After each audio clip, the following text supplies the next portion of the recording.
Number 20. He energized and transformed this ball club by his mere presence.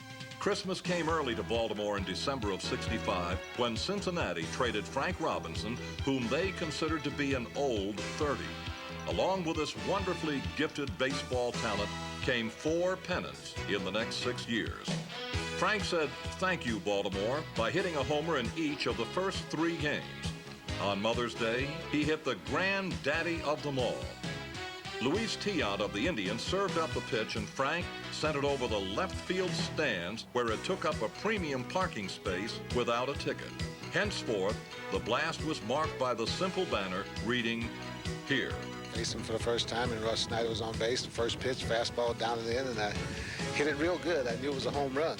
There's no doubt about that, but I had no idea how far it was going, and I circled the bases and came back in the dugout, and everybody's kind of excited, and I'm saying, what are they so excited about? It's just a home run. We haven't won the game yet. And then they were telling me the ball went completely out of the stadium. I said, no, come on. I thought they were joking again, you know, pulling my leg. I said, no, come on. You guys are joking. They said, no, really. As the season progressed, there was little doubt that Mr. Robinson was going to be the league's MVP. Frank did the job with both lumber and leather. One of the most dramatic plays came at Yankee Stadium on June the 21st. The Birds were trying to protect a 2-run lead in the bottom of the 9th.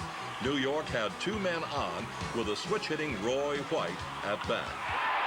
Right fielder Robinson back. I don't know whether he got it or not. I think he may have it. Let's see. I had trouble getting out of there because I was wedged between the seats and the wall. He's out of the ballpark. We'll wait for the official ruling on it. Fans were tugging at me, trying to get the ball out of my glove and everything. And I pulled myself back out, and the umpire looked in the glove and called the hitter out. Frank repeated his performance the next time the Orioles went to the Bronx that season. This time, the scene was left field, and the victim, Clete Boyer.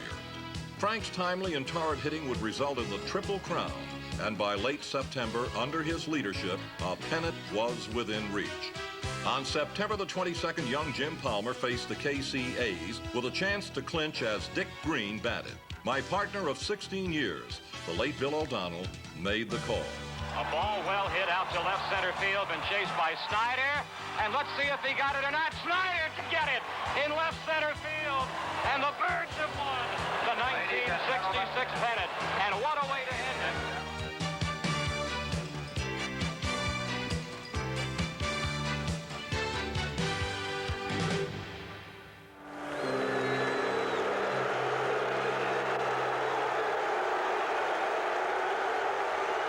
Brooks, Frank, and Boo. What glorious years they enjoyed, and what joy they brought to this old ball yard. Young John Powell, an outfielder, had come on the scene in 1962 and had exploded 2 years later with 39 home runs. In 1969 and 70, the Jolly Slugger put together back-to-back years with eye-popping numbers. How about a .304 average with 37 homers and 121 RBI? That was in '69, and what a year it was. The Orioles were off to the races, or at least to the first league championship series. In Earl Weaver's first full season with the club, the fiery skipper led them to 109 wins. With Don Buford playing regularly in the outfield, the Birds had traded former Rookie of the Year Kurt Blefary to the Houston Astros for a screwball-throwing southpaw named Mike Cuellar. Crazy Horse would be the Orioles' winningest pitcher over the next 6 years, including 23 that summer of '69. And Powell himself legged out an inside-the-park home run in '69. And you just knew it had to be the year of the Bird when on August 13th, Jim Palmer, just off the disabled list, threw a no-hitter. And I remember just getting as small as I could behind the plate to try to get him down in the strike zone because he was wild mostly up that day. And with 3-1 and Dick Green, I think it was, and Dick Green swung it what would have been ball 4, and he popped it up, and that ended the ball game. He just pitched an intelligently smart game, and the closer that it got to a no-hitter, the more careful he was. People say it wasn't a good ball game, but when you shut out, no-hit a ball club like the Oakland A's in those days, it was an accomplishment. Just a year earlier, Oriole fans enjoyed a no-hitter tossed in April against the Red Sox by Baltimorean Tom Phoebus. He's done it! The no-hitter! Tommy Phoebus has pitched the no-hitter! Go to war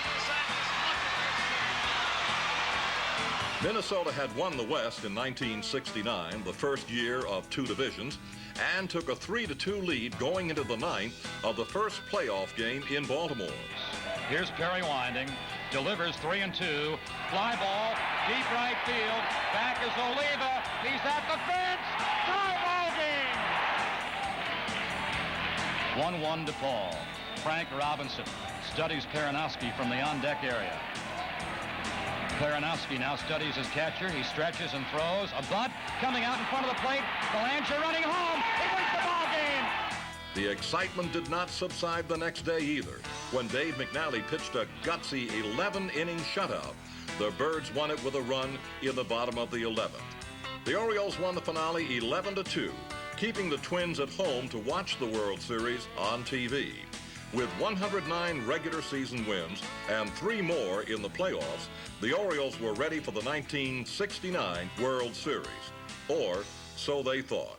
Don Buford led off the bottom, facing Tom Seaver.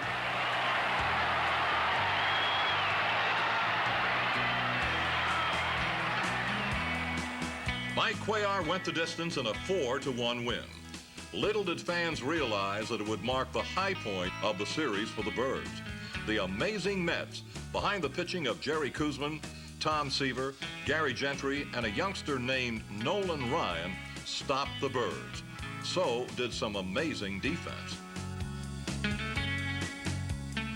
But the Orioles found revenge next season.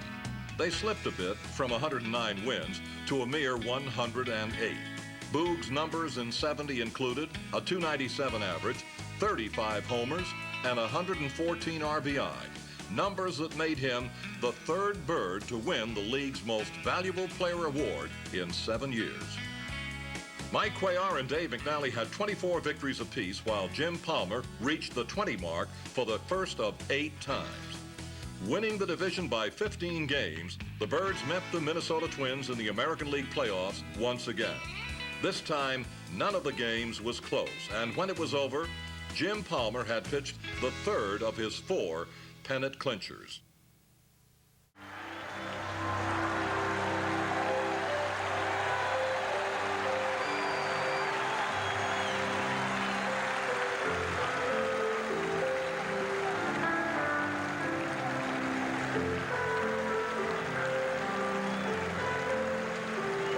There they stood, like members of a club, a special club indeed. Looking at them, it was 1971 all over again. Pitching was the story of that team. Dave McNally, Jim Palmer, Mike Cuellar, and Pat Dobson all won 20 games or more, though not necessarily in the best of fashion. Frank Robinson enjoyed a special September moment that year. Sherman to the stretch. He sets, looks to check Powell at first, delivers. Fly ball, well hit, deep left field. It is going to be the 500th home run of a brilliant Major League career. Frank Robinson has done it. For the third year in a row, the Orioles won more than 100 games and again swept their opponents, this time the Athletics, in the League Championship Series.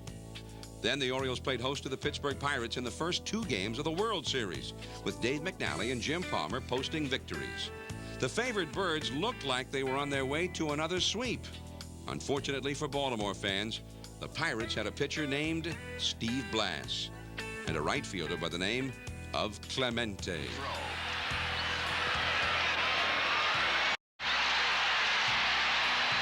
Blass threw a 3-hitter in the third game, provoking a 3-game sweep at Three Rivers Stadium. After tying the series in Game 6, the Orioles faced Blass in the decisive finale. But on a cold, gray, rainy day, Blass stifled the Birds with a 4-hitter, and the Pirates won the series. A marvelous season, only to end by losing the 7th game of the World Series at home to the Pittsburgh Pirates. Little did anyone know that the next pennant-winning Orioles season would have exactly the same result.